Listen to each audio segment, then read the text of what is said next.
សង្ខៃនឹងដូនជីជ្រុលនិយមព្រួតគ្នាជេរអាញាធរមានសមត្ថកិច្ចហាមមិនអោយឡើងទៅច្រៀងបទភ្លេងជាតិថៃនៅប្រាសាទតាមាន់ធំយោងតាមសារព័ត៌មានថៃ CH7 HD News ដែលបានចេញផ្សាយនៅថ្ងៃទី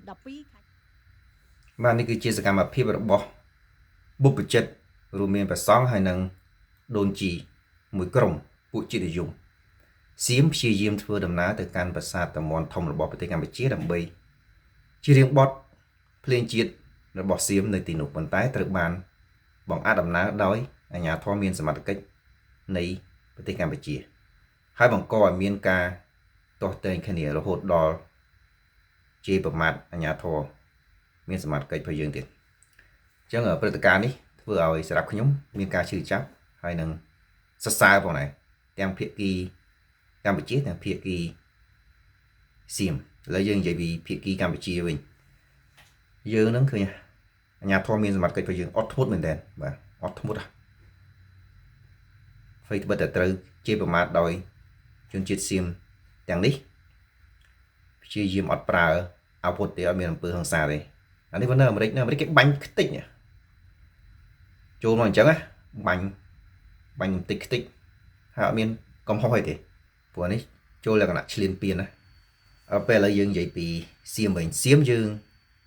សរសើរវាដែរសរសើរ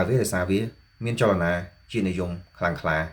ចលនាជានិយមហ្នឹងគឺចូលចិត្តប្រើមនុស្ស3ក្រុមទី1ហ្នឹងសិស្សនិស្សិតទី2គ្រូបង្រៀនសាស្ត្រាចារ្យហើយទី3ហ្នឹងដែលមានឥទ្ធិពលខ្លាំងហ្នឹងគឺបុព្វជិតអាស្រ័យតាប្រទេសនោះកាន់សាសនាអីដូចក្នុងករណីនេះចឹងឃើញនៅប្រទេសសៀមគឺខ្លាំងមែនទែនសង្ឃនេះអត់មានខ្លាចអត់មានញញើតអីទេប៉ុន្តែมันមានន័យថាកម្ពុជាយើងมันមានចលនាជានិយមទេណាឲ្យតែបើកដៃឲ្យធ្វើសិស្សនិស្សិតគ្រូបង្រៀនសាស្ត្រាចារ្យព្រះសង្ឃដូនជីខ្លាំងខ្លាដូចគ្នាណាស់តែគេមិនឲ្យយើងធ្វើធ្លាប់មានព្រះសង្ឃមួយអង្គខ្លាំងដែរនោះច័ន្ទមនីប៉ុន្តែដឹកនាំខ្មែរយើងទៅមើលនៅព្រំដែនកម្ពុជាវៀតណាមហ្នឹងគាត់ថាដីយើងហាក់ដូចជាចូលដីខាងគេបន្តិចអញ្ចឹងគាត់អត់អីគាត់អាចដឹកនាំបានប៉ុន្តែព្រះសង្ឃដទៃទៀតធ្វើអញ្ចឹងតើអាចធ្វើបានដែរឬទេអាហ្នឹងគឺជាអ្វីដែលយើងឆ្ងល់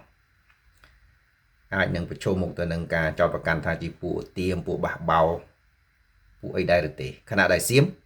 ត្រូវបានគេទទួលស្គាល់ត្រូវបានគេគ្រប់គ្រងយ៉ាងខ្លាំងពីអាជ្ញាធរមានសមត្ថកិច្ចរបស់គេអាហ្នឹងគឺជាការសរសើរដល់ពួកសៀមប៉ុន្តែយើងឈឺចាប់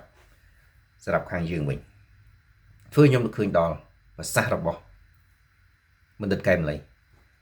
កាលគាត់នៅរស់គាត់តែងនិយាយថាចេះអ្នកទាំងឡាយណាដែលចង់សម្ដែងមតិជាសាធារណៈដោយឥតលំអៀងដោយនិយាយការពិតហើយចង់បង្កើតចលនាជានិយមមានវាសនាតែ3ទេទៅកាន់ប៉ាសពតឬក៏លិខិតឆ្លងដែន3ទី1លិខិតឆ្លងដែនទៅ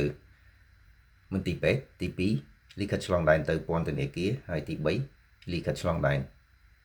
ទៅឋានមច្ចរី